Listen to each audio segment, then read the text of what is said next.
libéré hier soir sain et sauf. Avec les tactiques de la gauche et de la majorité pour les élections municipales, déclaration de messieurs Chirac et Mitterrand hier.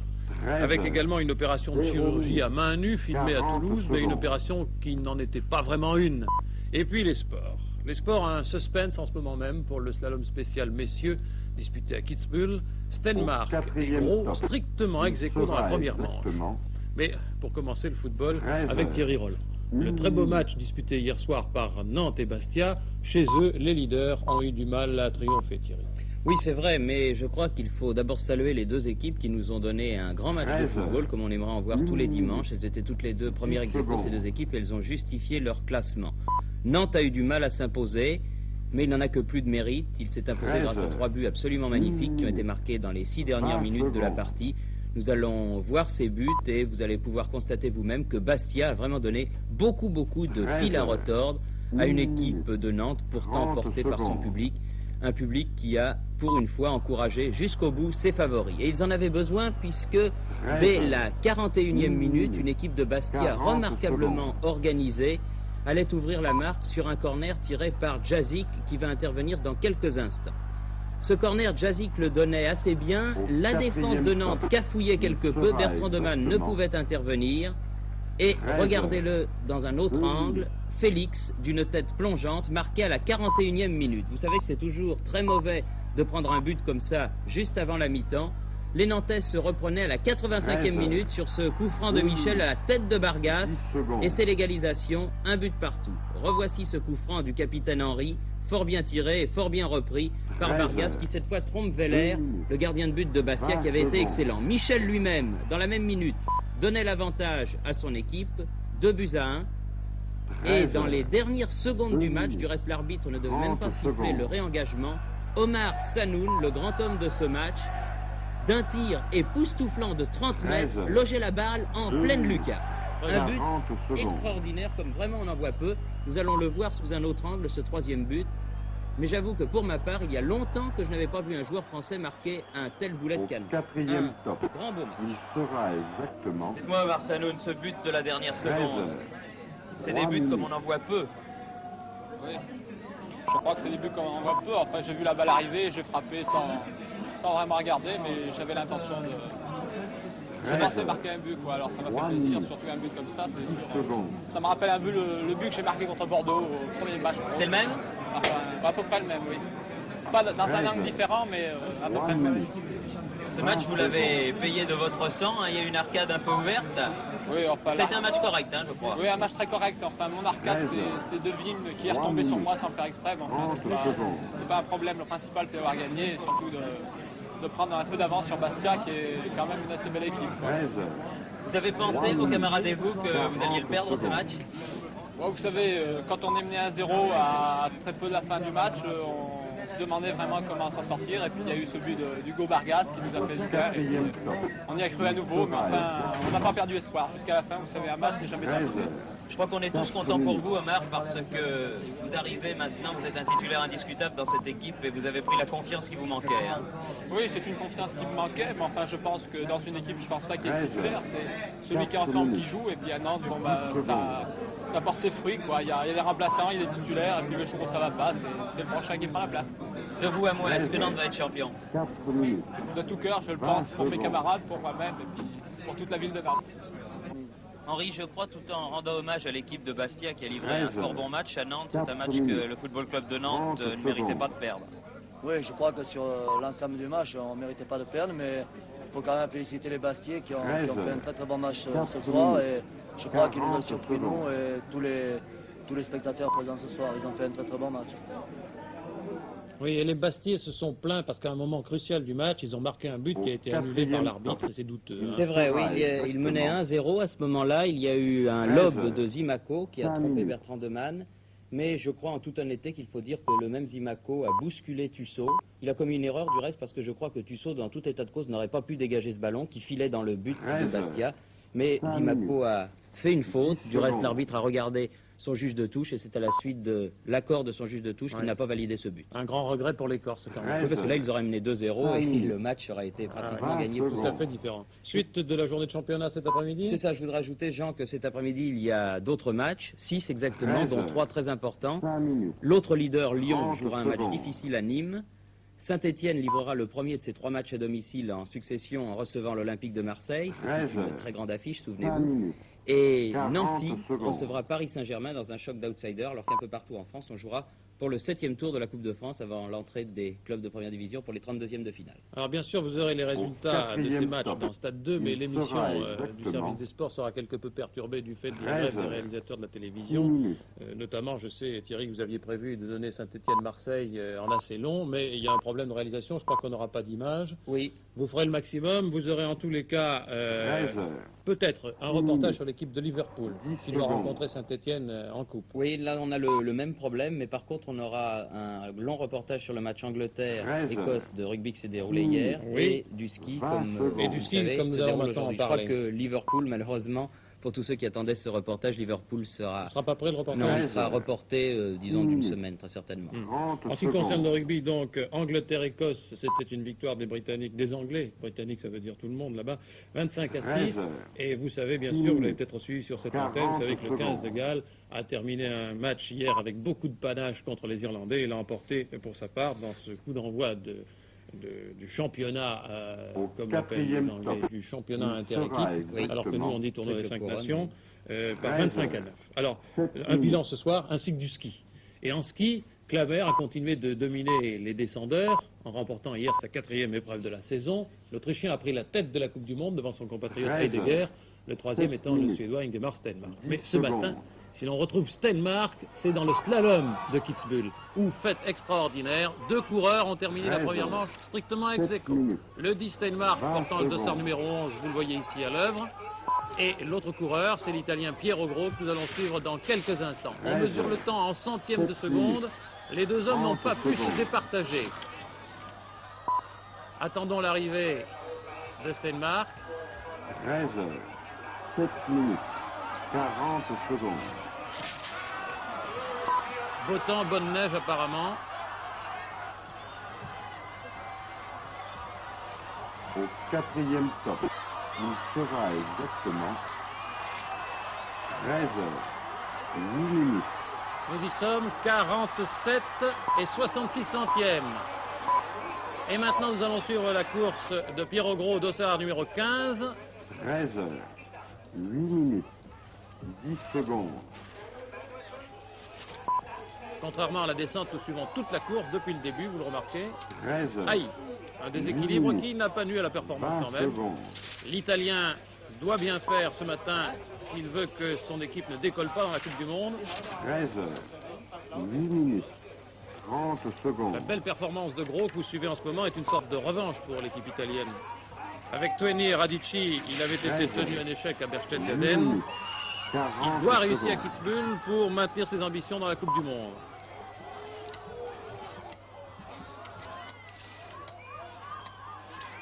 Au 4e top. Bien sûr, l'épreuve est aussi capitale pour Stenmark s'il veut combler le retard qu'il a déjà sur Claver. Incontestable en descente. 47-66, le même temps. Dans quelques minutes, nous serons en direct avec Kitzbühel pour savoir si, au cours de la 2e manche, l'un ou l'autre des 2 hommes parvient à faire mieux que son challenger. Et c'est certain, car 2 fois ex aequo dans 2 manches, ce serait vraiment absolument extraordinaire. Marseille, un bijoutier de 33 ans, Richard Frogeau, enlevé mardi soir alors qu'il regagnait son domicile. Abandonné hier soir près d'Aix-en-Provence. On ne sait pas s'il faut dire libéré exactement. En tous les cas, c'est un rapt à l'italienne, dont ni la police ni la presse n'avaient été tenus au courant par la famille Frogeau tout au moins. Pourtant, les ravisseurs, qui demandaient 3 millions de francs de rançon, et qui avaient accepté de ramener cette somme à 1 million lourd bien sûr, les ravisseurs ont relâché Richard Frogeau sain et sauf. On se demande s'ils ont touché de l'argent. L'enquête sur place de nos confrères de FR3 Marseille. L'enlèvement a eu lieu mardi dernier. Il est 20 h, Richard Frogeau quitte sa bijouterie. Pour regagner son domicile, il doit comme d'habitude prendre sa voiture garée au parking souterrain de la place de la préfecture. À 21 h, premier appel téléphonique des ravisseurs, il y en aura plusieurs. Ils exigent une rançon de 3 millions de francs qui sera finalement par la suite ramenée à 1 million, 100 millions d'anciens francs. Elle était versée. On l'ignore. Non, disent le père du kidnappé et la police, mais alors pourquoi les ravisseurs ont-ils relâché leur otage? 13 heures. Pour le préfet de 10 police de minutes. Marseille, eh bien 20 c'est tout secondes. simplement par peur du gendarme. Je vous avais dit aussi 13 que nous heures. avions 3 objectifs. 10 minutes. Le premier, 30 secondes. que la rançon ne soit pas remise. Deuxièmement, que la vie de M. Richard Frogeau soit sauf. Et troisièmement, 13 heures. de mettre la main sur les 10 criminels. minutes. Les 2 40 premiers objectifs sont secondes. atteints. J'espère que le troisième ne tardera pas. Nous l'avons retrouvé au bord d'une route, dans un état Au 4e comateux stop. ou choqué. Il si vous sera voulez. exactement Richard Frogeau quittera dans la 13 journée heures. l'hôpital d'Aix-en-Provence où il a été minutes. admis. Il a surtout été choqué, traumatisé. Il est resté 4 jours entiers dans le noir avec une cagoule sur la tête et des menottes aux mains. Seule sa famille a pu lui rendre visite, son 13 père heures. notamment. 11 minutes. 10 secondes. Il n'a pas été maltraité. Il n'a jamais vu les ravisseurs. Il n'a jamais vu les ravisseurs. Nous avons eu une demande de rançon, 13 comme heures. vous le 11 savez, minutes. et il y 20 a eu secondes. le contact qui a été coupé. La presse savait, nous savions, depuis mardi, nous n'avons rien 13 dit. heures. La vie d'un homme était en 11 danger. minutes. Certains 30 indices, disent les secondes. policiers, pourraient amener rapidement l'arrestation des ravisseurs qui, pour eux, sont des malfrats sans envergure. 13 heures. M. Frogeau 11 est en minutes. parfaite santé, il 40 sortira de secondes. l'hôpital d'Aix-en-Provence dans la journée. Un télégramme reçu nous laisse supposer que la rançon ou une partie de la rançon a tout de même été bien versée. Ce télégramme vient du ministère de Au l'Intérieur. M. 4e Poniatowski vient de Il préciser sera que exactement les consignes de fermeté avaient été renouvelées 13 aux heures. policiers de Marseille chargés de 12 l'affaire. minutes. La fermeté qui, cependant, dit le ministre de l'Intérieur, ne doit pas être synonyme d'imprudence ou d'excès. Et le ministre ajoute, cette fermeté doit s'exercer d'abord à l'égard du paiement de la rançon. 13 Certes, heures. si la famille de la 12 victime minutes. peut se permettre de 10 verser la secondes. rançon en prélevant sur ses biens personnels, ce qui fut le cas de la famille de M. Bernard Frogeau, nous ne pouvons nous y opposer, dit le ministre de 13 l'Intérieur. heures. Donc il semble bien que 12 minutes. ou 1 million ou un peu 20 plus, ou 3 secondes. millions aient été versés. M. Poniatowski a remercié la presse pour le silence qu'elle a gardé durant 4 13 jours. heures. Et bien sûr, 12 féliciter les minutes. services de police. 30 secondes. La vie politique. Tactiques électorales, je souligne le pluriel.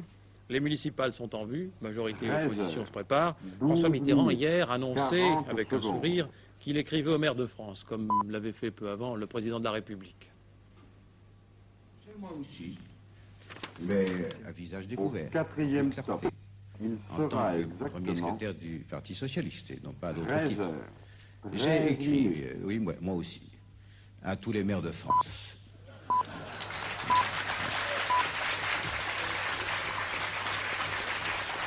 « 13 heures, 13 minutes, 10 secondes. Cette lettre est partie et va leur parvenir. 13 heures, 13 minutes, 20 Mais je secondes. ne, contrairement au chef des partis de droite, je veux dire le chef de l'État, je 13 heures, ne 13 me pose pas du minutes, tout en 30 chef, secondes. surtout pas des partis de gauche. Et je ne me prétends pas 13 heures, 13 au-dessus minutes, des 40 controverses secondes. politiques. Je me mets même en plein dedans. C'est-à-dire que je fais comme lui, mais je le dis. Bien, Au alors vous le 4e constatez, stop. chacun fourbit Il ses sera armes. On peut exactement dire que la pré-campagne municipale va 13 son heures, peu.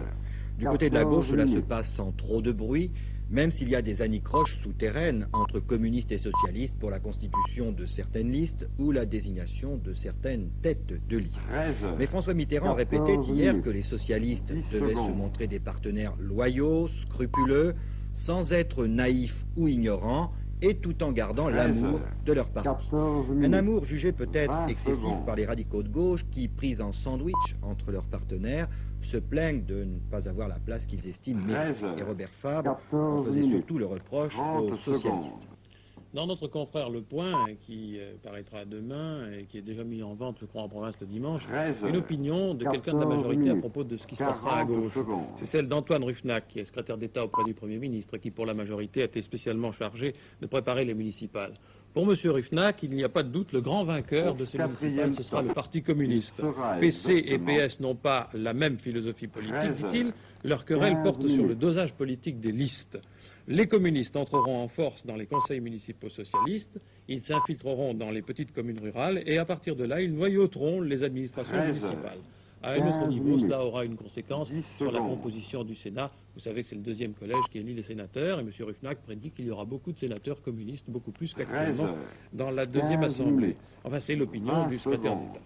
Côté majorité. Oui, alors en effet, pour en revenir au municipal, côté majorité, eh bien, c'est la bataille pour Paris qui demeure une sorte d'abcès de fixation qui a d'ailleurs tendance à gonfler. Malgré les déclarations qui se veulent apaisantes ou la recherche de compromis par certains, le clivage entre RPR et giscardien se fait de plus en plus net.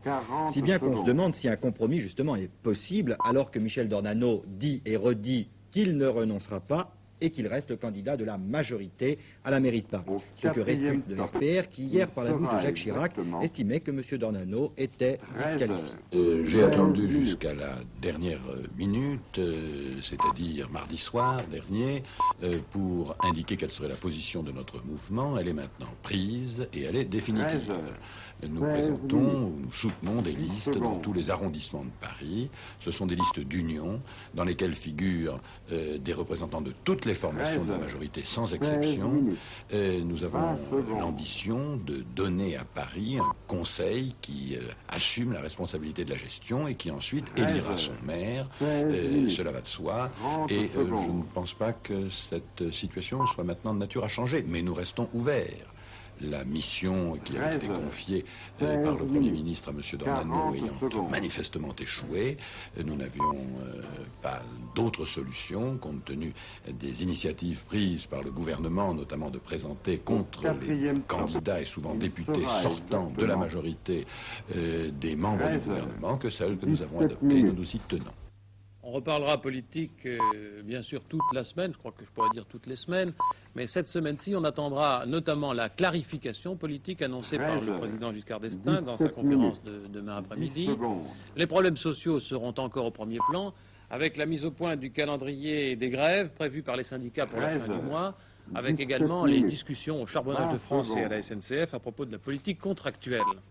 En ce qui concerne la télévision, les réalisateurs, rappelons-le, sont en grève au moins jusqu'à mardi, certains mardi 0h, d'autres mardi minuit, et les comédiens du SFA, affiliés à la CGT, décident aujourd'hui de la suite à donner à leur mouvement. Rappelons aussi que ceux de l'USDA, les autonomes, se sont prononcés hier pour la reprise du travail.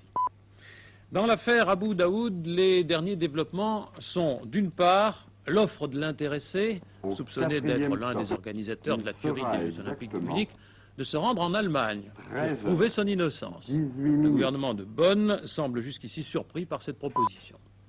Celui de Jérusalem se réunit d'autre part aujourd'hui pour écouter M. Gazit, ambassadeur d'Israël en France, qui serait retenu pour consultation dans son pays pendant 2 ou 3 semaines.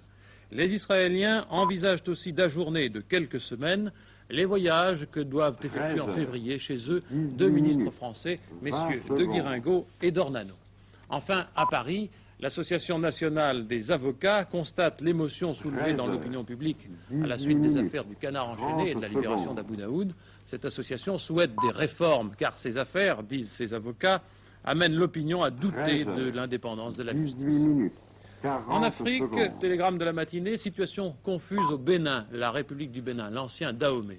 De Cotonou, sa capitale, le président Kérékou lance par la radio des appels au calme dans tout le pays. Un avion transportant des mercenaires étrangers se serait posé à Cotonou et aurait entrepris une action contre le gouvernement local. Des combats se dérouleraient à Cotonou et en dernière minute, on demande aux étrangers résidant là-bas de rester chez eux car tous les étrangers suspects doivent être conduits, dit le président, au poste pour vérification de situation si on les trouve dans la rue, impliqués ou non, de près ou de loin, dans ce qui se passe autour de la capitale. Chez nous, beaucoup de doutes cette semaine à propos d'une forme de chirurgie pratiquée depuis longtemps aux Philippines. Nous vous en avons parlé jeudi soir. Des doutes car si ces chirurgiens parviennent à opérer les mains nues avec l'aide de la puissance divine, comme ils l'affirment, rien n'est prouvé jusqu'ici. On a beau dire que la rencontre des énergies du patient et du praticien suffise, on voudrait une explication un peu plus scientifique. À Toulouse, sous les regards et les objectifs des caméras, 2 praticiens ont voulu opérer il y a quelques heures une appendicite. Cela nous a donné les images que voici et le dénouement que vous allez découvrir. 13h20.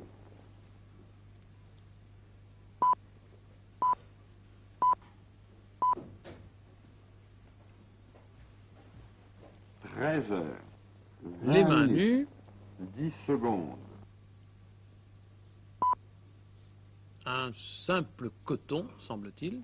13 heures, 20 minutes, 20 secondes.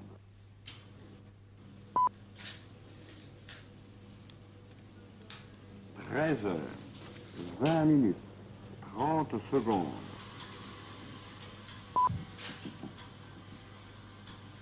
C'est une prise de vue en continu, elle peut vous paraître un peu longue, mais nous avons tenu à la conserver telle qu'elle pendant à peu près 2 minutes. Vous voyez aussi bien que les caméramens qui ont effectué ce reportage et que les témoins de cette expérience. 13 heures, 21 minutes. C'est une appendicite.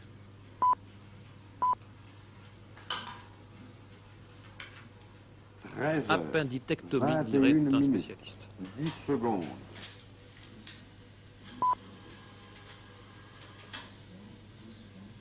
13 heures, 21 minutes, 20 secondes.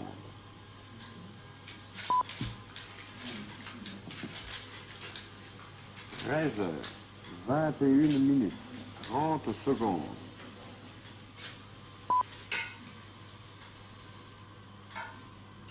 13 heures, 21 minutes, 40 secondes.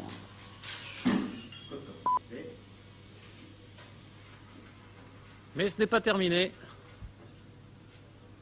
Au 4e stop, il sera exactement 13 heures, 22 minutes.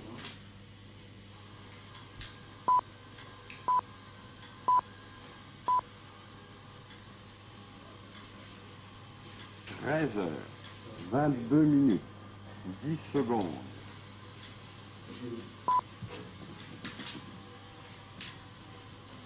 13 heures, 22 minutes, 20 secondes. Le professeur Lignon et moi-même, n'ayant pas eu la possibilité, lors de la première opération, de faire la moindre vérification, nous avons souhaité qu'une opération 30 secondes. objective nous permette de voir ce dont il s'agissait. Les deux opérateurs sont des manipulateurs. 40 secondes. Ils nous ont montré ce qu'il était possible de faire à partir du moment où l'on ne vérifie pas au départ ce qui était dans le coton au 4e qui stop. était dans cette... Il sera exactement. Et à partir de là, tout est possible. 13 heures, si donc 23 quelque chose minutes. est vrai, il faut pouvoir vérifier toute chose, comme nous proposons de le faire et comme nous avons démontré ce à quoi l'on parvient quand on ne vérifie. 13 heures, 23 minutes, 10 secondes. Les chirurgiens, les vrais chirurgiens, sont souvent des magiciens, mais cela n'était que magiciens. Le ministère de la Santé met en garde le public contre ces pratiques illusoires, dit-il, car elles sont effectuées sans aucune garantie médicale. Donc attention aux charlatans. Le ministère de la Justice ouvre le dossier pour savoir si ces praticiens, à la manière des Philippines, ne tombent pas sous le coup de la loi. Retour au ski pour conclure ce journal avec la deuxième manche du slalom spécial masculin de Kitzbühel. Une deuxième manche qui doit départager Pierre Gros et Ingemar Stenmark. Ex aequo jusqu'ici. Jean-Paul Olivier, où en est-on?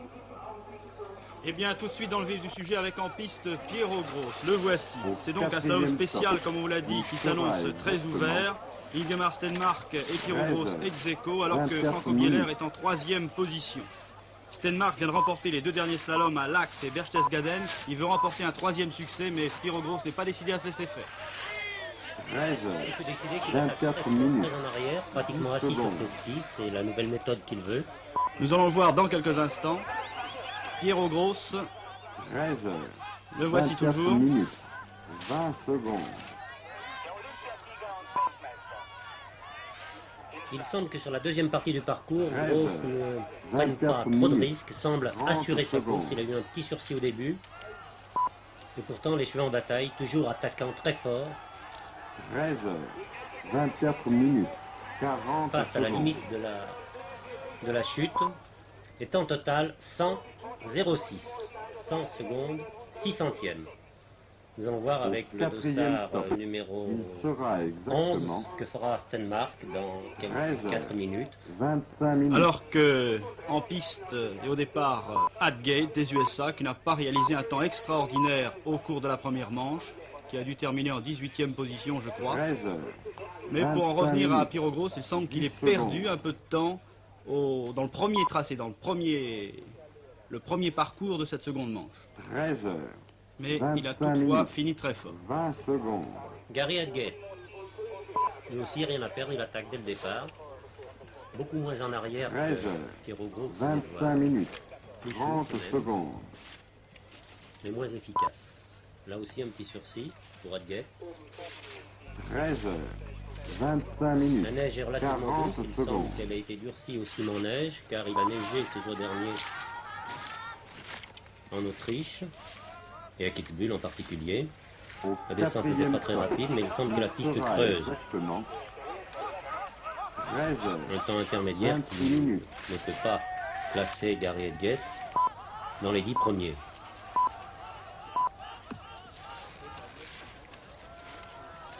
13 26 minutes.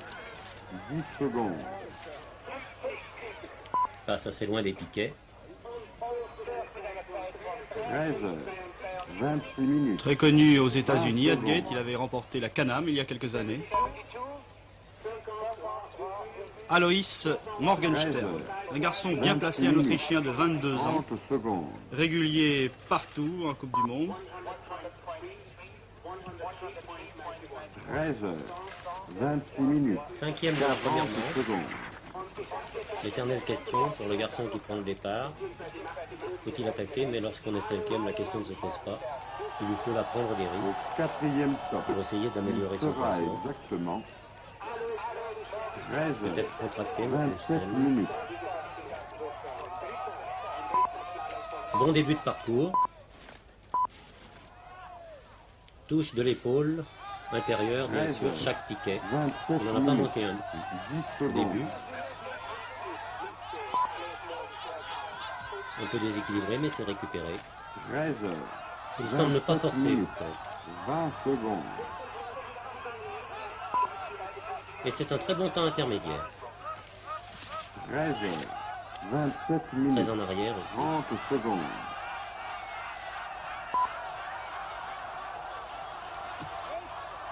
13 27 minutes. Les dernières 40 secondes. vers l'arrivée.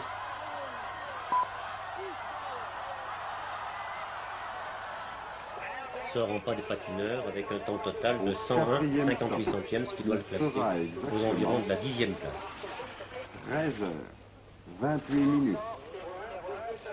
Le quatrième concurrent, Andreas Wenzel. Du Liechtenstein, c'est le frère d'Annie Wenzel. Pas très bien classé au cours de la première manche. 10 secondes.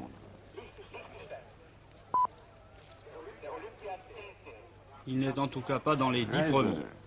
28 minutes. 20 secondes. Nous attendons avec une certaine impatience le dossard numéro 11 qui suit Wenzel. 13 C'est Stenmark qui, je vous le 28 rappelle, minutes. Jean-Paul vous l'a dit, 30 secondes. qui était à égalité au cours de la première manche avec Pyrogros. 13 28 minutes. Wenzel 40 ne secondes. touche pas les piquets. Ou infiniment peu, passe large. Il assure la manche. Au Histoire de prendre quatrième quelques points dans la stop. Coupe du Monde. Il sera exactement Mais à trop assuré, 13 29 minutes.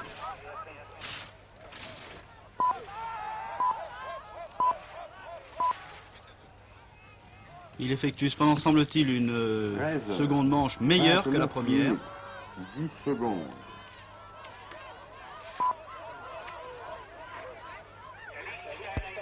13 29 minutes. 20 secondes. Temps total 103,30. ce qui doit le classer dans les 15e, entre la 12e et 15e place. Et voici au départ 29 Ingemar minutes. Stenmark. 30 Il a secondes. remporté donc les deux derniers slaloms à l'Axe et à Berchtesgaden après un début de saison décevant. Il a retrouvé donc le chemin du succès.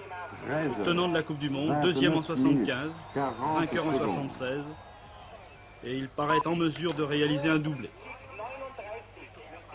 Semble en grande forme, vient d'assurer la fixation d'une de ses Quatrième chaussures, stop, il sera semble même exactement décontracté.